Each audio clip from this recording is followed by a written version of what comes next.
In Babylon's royal halls, the young prophet Daniel held a scroll, seeking the wisdom of God. He knelt in prayer, facing Jerusalem, asking for mercy and the restoration of his people.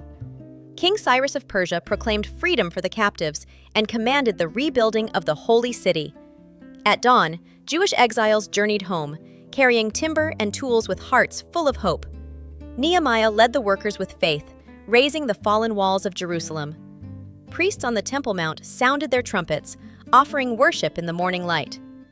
Years later, Daniel studied his scroll by candlelight, pondering the mystery of prophecy. Suddenly, the angel Gabriel appeared, shining with the brilliance of heaven. He revealed God's divine timeline and pointed toward the days to come. In the temple courts, the high priest led the people in sacrifice and prayer. The Messiah, Jesus, entered Jerusalem as crowds waved palm branches in joy. He taught truth and love, calling all hearts to repentance and faith. But in the garden at night, Judas came with soldiers and betrayed him with a kiss. The Romans led him away, placing a crown of thorns upon his head. On a hill at sunset, 3 crosses stood against the darkening sky. Inside the temple, the great veil was torn from top to bottom, a sign of new covenant grace.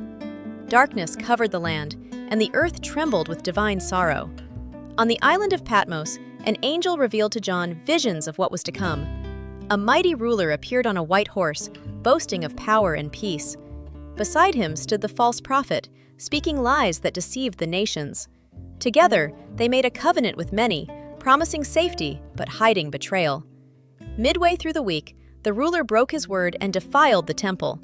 An idol was raised within the holy place, and the abominations spread. Famine, war, and chaos swept across the earth as people cried for deliverance. Then, Michael the archangel rose to lead the armies of heaven against the darkness. Satan was bound in chains and cast down, his power broken forever. From the clouds, Christ returned in glory, shining brighter than the morning sun. The righteous rose from their graves, clothed in garments of light. The armies of heaven triumphed, and the battle of Armageddon came to an end. The beast and false prophet were cast into the lake of fire, their rule destroyed. Satan was sealed in the abyss, and peace covered the world.